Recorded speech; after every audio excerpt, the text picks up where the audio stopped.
কোনো ডেডলাইন দেয়নি আইসিসি, ভারতেই যেতে হবে এমন কথাও বলেনি। মিডিয়ার সব খবরই মিথ্যা। বিসিবির বার্তা এমনই, বরং টাইগারদের বিশ্বকাপ খেলার ইস্যু এখন আইসিসির কোর্টে। তারাই জানাবে বাংলাদেশকে কোথায় খেলতে হবে, আর সেই সিদ্ধান্ত নাকি দু একদিনের মধ্যেই জানা যাবে। নাইয়ান বিন জসিমের রিপোর্ট। স্পেসিফিক ডেট বা কবে নাগাদ জানাবেন কিছুই বলেননি। নিশ্চয়ই আমরা আজকে কালকের মধ্যে হয়তো একটা কংক্রিট কিছু আমরা জানতে পারবো। টেনশন, দিনভর মিডিয়ায় নানা খবর। টাইগাররা ভারত না গেলে নাকি স্কটল্যান্ড খেলবে বিশ্বকাপে। বিসিবির সিদ্ধান্ত জানাতে হবে 21 জানুয়ারির মধ্যে। গোধূলি লগ্নে বিসিবিতে পরিচালকদের বৈঠক। তবে কি সত্যি বাংলাদেশের বিশ্বকাপ খেলার সূর্যটা অস্ত যাচ্ছে? চারপাশের গুঞ্জনই কি তবে সত্যি হচ্ছে? গত শনিবার 17 জানুয়ারি আইসিসির একজন প্রতিনিধি আসেন, তার সাথে আমাদের ক্রিকেট বোর্ডের একটি প্রতিনিধি দলের বৈঠক হয়। সেখানে আমাদের বিশ্বকাপের পার্টিসিপেশনের জন্য আমাদের যে ভেন্যুর ব্যাপারে ইনফরমেশনটা আমরা বলে দেই যে ঠিক আছে, আমরা যে ভেন্যুতে খেলতে অপারগ এবং অল্টারনেট ভেন্যুর জন্য আমরা রিকোয়েস্ট করি। তাদের প্রতিনিধির সাথে আমাদের বিস্তারিত আলোচনা হয়। ওনারা তখন আমাদেরকে বলেন যে ঠিক আছে, এই ব্যাপারগুলো তারা যে আইসিসিকে অবহিত করবেন এবং পরবর্তীতে ডিসিশন আমাদেরকে জানিয়ে দিবেন। তো এ ব্যাপারে ওনারা কোনো স্পেসিফিক ডেট বা কবে নাগাদ জানাবেন কিছুই বলেননি, শুধুমাত্র বলেছেন যে আমাদেরকে পরবর্তী তারিখটা কবে হবে জানিয়ে দিবেন। Thank you. বিশ্বকাপ ইস্যুতে পাহাড় সমান অনিশ্চয়তা, অনেক প্রশ্ন জমা, অথচ মাত্র 35 সেকেন্ডেই শেষ বিসিবির প্রেস কনফারেন্সটা। পরিচালক আমজাদ হোসেনের চুপিসারে চলে যাওয়া বলে দিচ্ছে বিশ্বকাপ ইস্যুতে বিসিবি কতটা অস্বস্তিতে আছে। বোর্ড পরিচালকের কথায় পরিষ্কার, বল এখন আইসিসির কোর্টে। বিসিবির আরেক পরিচালক ফয়জুর রহমান মিতু অবশ্য বলছেন সব শঙ্কা নাকি দূর হবে আগামী 2-1 দিনের মধ্যে। এখনো পর্যন্ত আমরা অতটুকু জানি না। নিশ্চয়ই আমরা আজকে কালকের মধ্যে হয়তো একটা কংক্রিট কিছু আমরা জানতে পারবো। এটা আমাদের বোর্ডের মাধ্যমে হয়তো আপনারাও জানতে পারবেন। ভক্ত থেকে শুরু করে বোর্ড পরিচালক, ক্রিকেটার সবাই বিশ্বকাপ ইস্যুতে এখনো ধোঁয়াশাতে। অথচ সব ঠিক থাকলে 25 জানুয়ারি টাইগারদের বিশ্বকাপ খেলতে উড়াল দেবার কথা। বাংলাদেশ আগের অবস্থানেই আছে, অর্থাৎ বিশ্বকাপ খেললে শ্রীলঙ্কার মাটিতেই খেলবে। যদিও জানাই আছে ভারতের ভিসা ফর্ম নাকি পূরণ করা আছে টাইগারদের। শ্রীলঙ্কা যাবার প্রস্তুতিটাও নেওয়া আছে। বিসিবি এখন শুধু গ্রিন সিগন্যালের অপেক্ষাতে। নাহিয়ান বিন জসিম, 71। সিরিয়াস লেভেলে পৌঁছে গেছে বিপিএল। প্লে অফের প্রথম দিনের 2 ম্যাচে মাঠে নামছে 4 দল, যেখানে প্রথম যে হারবে সেই বাদ। দিনের দ্বিতীয় ম্যাচে যে জিতবে সে যাবে ফাইনালে। সমান শক্তির 4 দলের লড়াইয়ে কে জিতবে, কে কার চেয়ে এগিয়ে, ফয়সাল হাবিবের রিপোর্টে বিস্তারিত। মঙ্গলবার সিলেট টাইটান্সের বিপক্ষে যখন প্রথম এলিমিনেটর ম্যাচ খেলতেন রংপুর রাইডার্সের নুরুল হাসান সোহান, তখন কি তার খানিক অদ্ভুত লাগতে পারে। কেননা বছর বছর প্লে অফ খেলে রাইডার্স, কিন্তু এলিমিনেটর ম্যাচে খুব একটা নামতে হয় না তাদের। বরাবরই টেবিল টপার হয়ে লিগ পর্ব শেষ করে তারা। এবারের টেবিলে 3-এ থাকায় খেলতে হবে এলিমিনেটর। শুধু এই ধারাতেই পরিবর্তন আসেনি, পরিবর্তন এসেছে রাইডার্সের কৌশলেও। বছর বছর প্লে অফে একগাদা নতুন বিদেশি ক্রিকেটার নিয়ে এসে মাঠে নামে রাইডার্স। প্লে অফ বেঞ্চে কাটাতে হয় পুরো লিগে পারফর্ম করা খেলোয়াড়দের, কিন্তু এই কৌশলে গেল বছরগুলোতে সাফল্য পায়নি রংপুর। তাই এবার নিয়মিত খেলোয়াড়দের উপরই ভরসা রাখছে তারা। এলিমিনেটর ম্যাচে মালান, মেয়ার্স, ফাহিম আশরাফ এবং খুশদিল শাহী হতে পারেন রাইডারদের 4 বিদেশি। ব্যাটিংয়ে হৃদয়, লিটন, সোহানরা সামলাবেন দলকে, আর বোলিংয়ে মুস্তাফিজুর রহমানের সাথে থাকার কথা নাহিদ রানা আর আলিস আল ইসলামের। প্লে অফের এলাকাটা খুব বেশি পরিচিত না সিলেটের ফ্র্যাঞ্চাইজিগুলোর জন্য, কিন্তু এবার দেশি বিদেশি নিয়ে শক্তিশালী দল বানিয়ে সিলেট টাইটান্স প্লে অফে এসেছে। ট্রফি জেতারও স্বপ্ন দেখছে। এই স্বপ্নকে জ্বালানি দিচ্ছে দলটার ইংলিশ ক্রিকেটাররা। ইতোমধ্যেই সিলেটের ঘরের ছেলে হয়ে গেছেন ইথান ব্রুকস। মঈন আলীও আপন করে নিয়েছেন টাইটান্সকে। প্লে অফে দলটার শক্তি বাড়াবেন ক্রিস ওকসো। ব্ল্যাঙ্ক চেক দিয়ে খেলোয়াড় আনার ঘোষণা দেয়া সিলেট ম্যানেজমেন্ট শেষ মুহূর্তে আরও বিদেশি উড়িয়ে আনলেও অবাক হওয়ার কিছু থাকবে না। একই সাথে ইমন, নাসুম, মিরাজদের মতো লোকাল ক্রিকেটারদের তুলনা হয় না। তবে বোলিংয়ে সামান্য ঘাটতি থেকে যাবে সিলেটের। তাই বলা যায় লড়াই হবে রংপুরের বোলিংয়ের বিপক্ষে সিলেটের ব্যাটিংয়ের।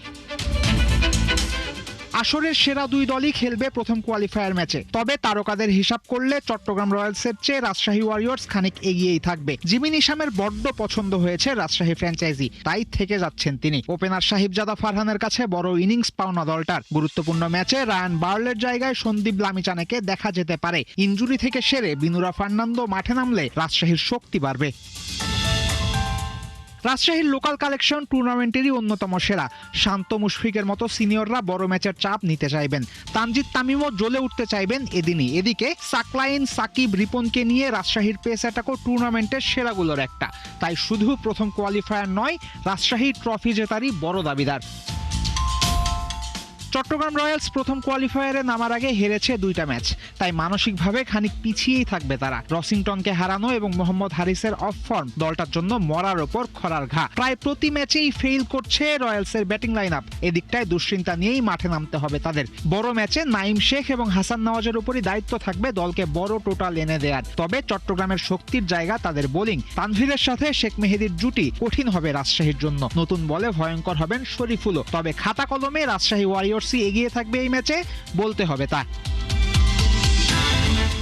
বিপিএল যেমনই হোক, প্রতি বছরই প্লে অফ শুরু হলে বেড়ে যায় দর্শকদের আগ্রহ। এবারও হওয়ার কথা তা। কানায় কানায় ভরার কথা মিরপুরের গ্যালারি। এই উপলক্ষে প্রথমবার যদি হয় 200 রানের ম্যাচ, তবে সেটা হবে টুর্নামেন্ট এবং দর্শকদের জন্য সোনায় সোহাগা। ফয়সাল হাবিব, 71। পুরো ক্রিকেট দুনিয়া যেন এক গুজবের কারখানা। আর বর্তমানে বিষয়, আসন্ন বিশ্বকাপে বাংলাদেশ খেলবে কি খেলবে না। অনেক দেশ খেলতে চেয়েও বিশ্বকাপের যোগ্যতা অর্জন করতে পারে না, আর বাংলাদেশের সেই যোগ্যতা আছে, কিন্তু কলকাঠি নেড়ে এবারে যেন খেলতে না দেয়ারই পায় তারা। আর ওদিকে ভারত আর পাকিস্তানের মিডিয়া পাল্লা দিয়ে নিজেদের করে তুলেছে গুজব উৎপাদনের কারখানা। খালিদ জামিলের রিপোর্টে বিস্তারিত। প্রথমে ফ্যাক্ট, তারপর অ্যানালাইসিস। বাংলাদেশের বিশ্বকাপ খেলা ইস্যুতে ফ্যাক্টটা কি সেটা সংক্ষেপে ব্যাখ্যা করে তারপর যাওয়া যাক পরের আলোচনায়। মুস্তাফিজ তো খেলতে যেতেই চেয়েছিলেন ভারতে। বাংলাদেশের সেরা তারকা দাফিজকে প্রায় 10 কোটি টাকায় কিনেও নেওয়া হয়েছিল। আরো বেশ কজন বাংলাদেশি সুযোগ পেলে নিশ্চয়ই খেলতেন আইপিএলে, কোনো সমস্যাই ছিল না। কিন্তু গোল বাঁধালো ভারতের মিডিয়া। তাদের ছড়ানো গুজবে কান দিয়ে অনেক ধর্মীয় প্রভাবশালী উগ্রবাদীরা ধোঁয়া তুললেন, মোস্তাফিজকে নানা রকম হুমকি দিলেন।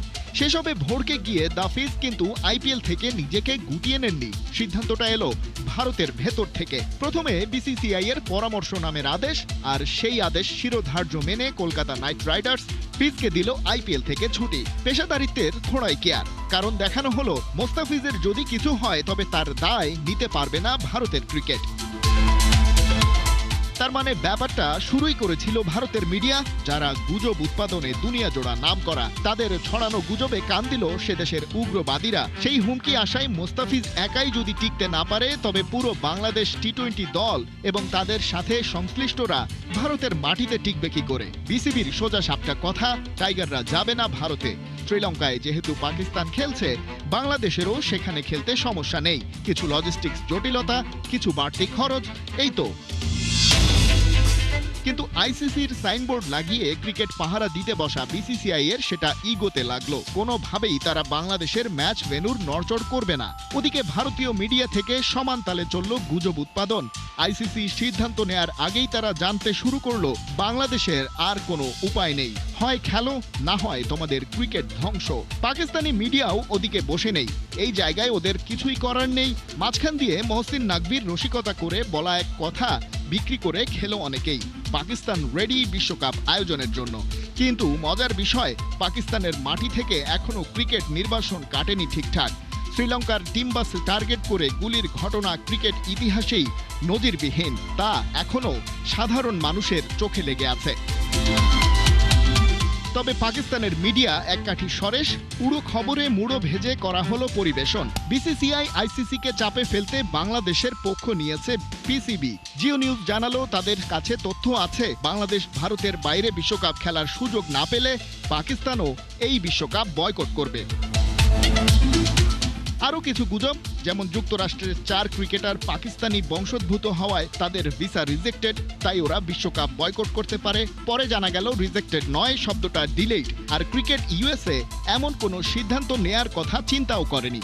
আবার জিম্বাবুয়ের সিকান্দার রাজা, তার পূর্বপুরুষ পাকিস্তানের হওয়ায় ভারতের ভিসা পাচ্ছেন না, তাই জিম্বাবুয়েও বয়কট করবে এই বিশ্বকাপ। বাধ্য হয়ে আইসিসির ঘোষণা, কোনো ক্রিকেটারের ভিসা ইস্যুতে সমস্যা হলে সেটা তারা দেখবে। তাতে গুজবের মোড় গেল ঘুরে। খোদ ইএসপিএন এর মতো মিডিয়া জানালো 21 তারিখ ডেডলাইন, এর মধ্যে ভারতে এলে এসো, না হলে তোমার খেলা লাগবে না টি-20 বিশ্বকাপ। আইসিসি জানিয়ে দিয়েছে বিসিবিকে সোমবার বিকেলে বিসিবি কর্তা আবার বললেন, আইসিসির ডেডলাইন সম্পর্কে সবাই তো জানে, কিন্তু বিসিবির কিছু জানা নেই। তাহলে 21 তারিখের আগে আইসিসিকে তারা কি জানাবে? আইসিসি কোনো সিদ্ধান্ত নিলে সেটা প্রেস রিলিজ আকারেই আসবে, প্রেস লিকড নিউজ হিসেবে হয়তো নয়। তাই এই সময়ে এসে ভারতীয় কিংবা পাকিস্তানি সব মিডিয়াকেই বিশ্বাস করতে হয় ভয়। খালিদ জামিল, একাত্তর। ভারতের সঙ্গে দুর্দান্ত লড়াই করে জেতা হয়নি টাইগার যুবাদের অনূর্ধ্ব-19 বিশ্বকাপে। এবার বাংলাদেশের প্রতিপক্ষ নিউজিল্যান্ড, যাদের বিপক্ষে একাধিক জয়ের সুখস্মৃতি আছে বাংলাদেশের।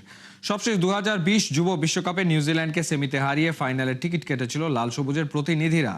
এবার গ্রুপ পর্বেই সেই নিউজিল্যান্ডের মুখোমুখি বাংলাদেশ। সংযুক্ত আরব আমিরাতের সাথে নিউজিল্যান্ডের প্রথম ম্যাচ হয়েছে পরিত্যক্ত, আর বাংলাদেশ তো ব্যাটিং ব্যর্থতা হেরে গেছে ভারতের কাছে। দুই দলের কাছেই তাই এই ম্যাচ আসলে টিকে থাকার জন্য খুবই গুরুত্বপূর্ণ। ভারতের বিপক্ষে 5 উইকেট নেওয়া বাংলাদেশি বোলার আল ফাহাদ অবশ্য বেশ আত্মবিশ্বাসী কিউই যুবাদের বিপক্ষে জয় ছিনিয়ে আনতে। তবে এই ম্যাচে ব্যাটারদের নিতে হবে বাড়তি দায়িত্ব। মঙ্গলবার দুপুর 1:30টায় বুলাওয়েতে শুরু হবে ম্যাচটা।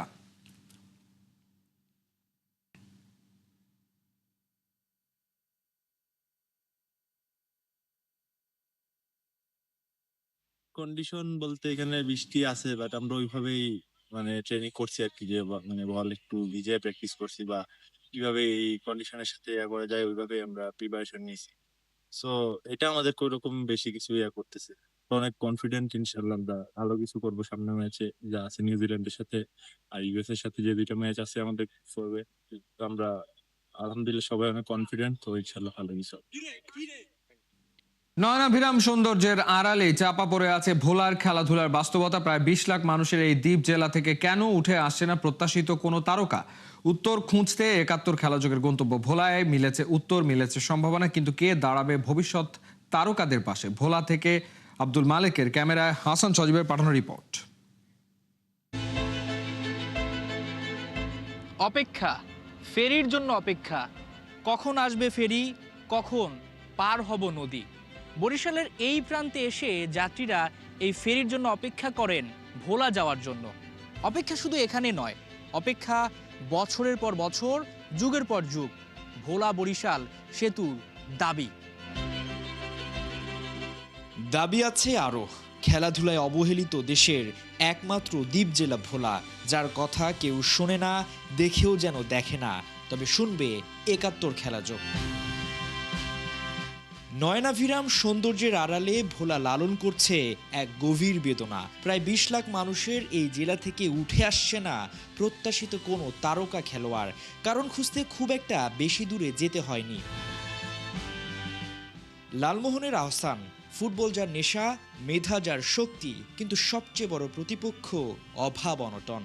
আমি মেসি, নেইমার ওদের খেলা দেখি। আমার বাবার টাকা নাই, তো সেই জন্য কেউ অত গুরুত্ব দিয়ে খেলা শেখায় না। ওই দেখে দেখে যতটুকু শিখছে। আহসানের বাবা মাহবুব দিনমজুর, বাস্তবতা জানেন, তবুও হাল ছাড়তে চান না। ছেলের স্বপ্নের পাশে ছায়া হয়ে দাঁড়ানোর প্রত্যয় তার চোখে। সবাই বলে এলাকার যে ওরা একটা ভালো জায়গা নিয়ে ভর্তি কর, দেখতো ছেলে ভালো খেলতেছে। অর্থনৈতিকভাবে এই জন্য পারতেছি না যে ওরা নিয়ে ভালো একটা জায়গায় ভর্তি করতে বা ভালো খেলা দিতে। যেমন একটা বল পর্যন্ত কিনে দিতে পারতেছি না আমি, আজকে একটা বল টোগায় আনতে হয়েছে।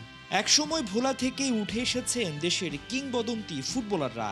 মেজর অবসরপ্রাপ্ত হাফিজউদ্দিন আহমেদ বীর বিক্রম তাদেরই একজন। কিন্তু বহু বছর ধরে থমকে আছে এ অঞ্চলের খেলাধুলা, ভাবতেই পড়ে হৃদয়। ভোলার খেলাধুলার দীর্ঘদিনের ঐতিহ্য রয়েছে। আগের দিনে ভোলার সাথে বার্মার ফুটবল টিমগুলোর মধ্যে রেগুলার ম্যাচ হতো। ঢাকা মোহামেডানের একজন বিখ্যাত খেলোয়াড় গজনবী, তিনি বোলারই সন্তান, তার নামে ভোলার একটি স্টেডিয়াম করা হয়েছে। এর কারণ হলো পৃষ্ঠপোষকতার অভাব, যে ক্লাব টুর্নামেন্ট হয় না, কোনো লিগ হয় না। প্রকৃত ক্রীড়ামোদীদের বিভিন্ন ফেডারেশনে বা জেলা ক্রীড়া সংস্থায় স্থান নাই আজকালকার দিনে, এমনই হয়েছে। ট্যালেন্ট জন্মায় গরিবের ঘরে, বিশ্ব ফুটবলের চিরচেনা গল্প। লালমোহনের আহসান থেকে চরফেশনে সাকিব, সবার লড়াই এক। প্রত্যন্ত দ্বীপ জেলায় অর্থাভাবী সবচেয়ে বড় প্রতিপক্ষ। আমার বাবা হচ্ছে লাইটের মেকারিস, রাস্তার পাশে একটা ছোট দোকান আছে। তো সেক্ষেত্রে আমার ফ্যামিলি থেকে কোনো পাচ্ছি না, তো ফ্যামিলি থেকে বাধা আসে যে তুমি কেন ফুটবল খেলো। তো আমি বলছি যে সবচেয়ে বেশি ভালোবাসি ফুটবলকে, ফুটবলটার জন্য আমি সব কিছু করছি। সুপারস্টার যারা ফুটবল জগতে, তারা সবাই নেহাতি দরিদ্র পরিবার থেকে উঠে এসেছে। বস্তিতে এদের জন্ম, ন্যাকড়ার বল দিয়ে তারা খেলেছে কিংবা জাম্বুরা দিয়ে খেলেছে। ওয়ার্ল্ড ফুটবলে পৃষ্ঠপোষকতায় গড়ে ওঠে তারকারা। দ্বীপজেলা ভোলাও সেই আলোর অপেক্ষায়। আহসান সাকিবদের কণ্ঠে তাই সাহসের একটাই আবেদন, সুযোগ। ফ্যামিলি মানে যেরকমই হোক, আমি খেলতে চাই। খেলাধুলার আকর্ষণ বেশি, পোলাপানের শেখানোর কেউ নেই। ভালো উন্নত কোচ প্রয়োজন, যার মাধ্যমে ভালো ট্রেনিংয়ের মাধ্যমে আমাদের দ্বীপজেলা ভোলা থেকে ভালো প্লেয়ার উঠে যেতে পারে। আমি দর্শকদের কাছে ওয়াদা করেছি, ভালো ফুটবল খেলার আগ্রহ এখানে অনেকের আছে। আগামী দিনগুলোতে আমরা এই স্টেডিয়ামে অনেক ভালো ভালো ক্রীড়া প্রতিযোগিতার আয়োজন করব। এখান থেকে বেরিয়ে আসবে অনেক জাতীয় ফুটবল তারকা, ক্রিকেট তারকা। বিচ্ছিন্ন দ্বীপ ভোলা এই শব্দটি আর থাকবে না। এখান থেকে ভবিষ্যতে অনেক ফুটবলার, ক্রিকেটার অর্থাৎ খেলোয়াড় উঠে আসবে। বাংলাদেশের মানুষ নতুন করে স্বপ্ন দেখছে, বাংলাদেশের মানুষ খেলাধুলায় স্বপ্ন দেখছে নতুন বাংলাদেশ গড়ার। হাসান সজীব, ৭১, লালমোহন, ভোলা। এ ছিল এই মুহূর্তের খেলা যুগে। সরাসরি সংবাদ অনুষ্ঠান দেখতে চোখ রাখুন ৭১-এর ফেসবুক পেজ এবং সাবস্ক্রাইব করুন ৭১-এর ইউটিউব চ্যানেলে। ৭১-এর সাথেই থাকুন।